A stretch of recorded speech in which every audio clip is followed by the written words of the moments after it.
प्रश्न 64। भारत के संविधान में अंतर्राष्ट्रीय शांति और सुरक्षा की अभिवृद्धि का कहाँ उल्लेख है? ऑप्शन ए संविधान की उद्देशिका में, ऑप्शन बी राज्य की नीति के निर्देशक तत्वों में, ऑप्शन सी मूल कर्तव्यों में, ऑप्शन डी 9वीं अनुसूची में। तो इसका सही उत्तर है ऑप्शन बी, राज्य की नीति के निर्देशक तत्वों DPSP में। अब सरल भाषा में उत्तर का स्पष्टीकरण देखते हैं। भारतीय संविधान का अनुच्छेद 51 आर्टिकल 51 विशेष रूप से अंतर्राष्ट्रीय शांति और सुरक्षा के बारे में बात करता है। यह अनुच्छेद राज्य के नीति निर्देशक तत्वों DPSP भाग 4 के अंतर्गत आता है। इसका सीधा सा मतलब यह है कि संविधान हमारी सरकार राज्य को यह निर्देश देता है कि जब भी वह अपनी विदेशी नीतियां बनाए तो उसे निम्नलिखित बातों का ध्यान रखना चाहिए। जैसे शांति को बढ़ावा देना, दुनिया में शांति और सुरक्षा बनाए रखने की कोशिश करना, फिर है सम्मानजनक संबंध यानी दूसरे देशों के साथ न्यायपूर्ण और सम्मानजनक रिश्ते रखना, फिर अंतर्राष्ट्रीय कानून का पालन यानी अंतर्राष्ट्रीय संधियों और कानूनों का सम्मान करना, विवादों का निपटारा, अगर दो देशों के बीच झगड़ा है तो उसे युद्ध के बजाय मध्यस्थता या बातचीत से सुलझाने को प्रोत्साहन देना। अब बाकी ऑप्शंस को भी देखते हैं। ऑप्शन ए है संविधान की उद्देशिका में। यह ऑप्शन गलत है क्योंकि संविधान की उद्देशिका प्रियम्बल में उद्देशिका संविधान का सार है। इसमें न्याय, स्वतंत्रता, समानता और बंधुत्व की बात तो है, लेकिन अंतर्राष्ट्रीय शांति शब्द का स्पष्ट उल्लेख यहाँ नहीं है।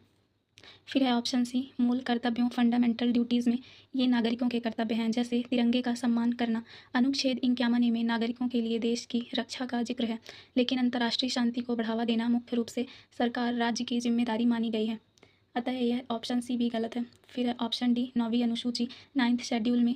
यह ऑप्शन भी गलत है क्योंकि यह अनुसूची मुख्य रूप से भूमि सुधार और उन कानूनों से संबंधित है जिन्हें न्यायिक समीक्षा ज्युडिशियल रिव्यू से बचाना था। इसका अंतर्राष्ट्रीय संबंधों से कोई लेना देना नहीं है। अब हम अंतर्राष्ट्रीय शांति और सुरक्षा यानी अनुच्छेद 51 से जुड़ी कुछ और जानकारियाँ देखते हैं।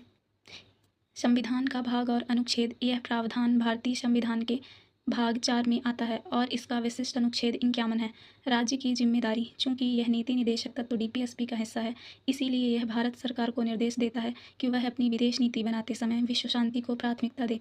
प्राचीन दर्शन का प्रभाव, अनुच्छेद 51 भारत की प्राचीन विचारधारा वसुधैव कुटुंबकम, पूरी दुनिया एक परिवार है, को संवैधानिक रूप देता है।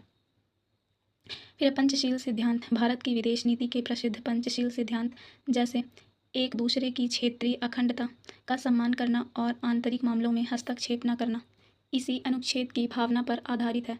फिर है कानूनी स्थिति, नीति निदेशक तत्वों की प्रकृति ऐसी है कि इन्हें लागू करवाने के लिए आप अदालत कोर्ट नहीं जा सकते, लेकिन ये देश के शासन को चलाने के लिए आधारभूत फंडामेंटल माने जाते हैं।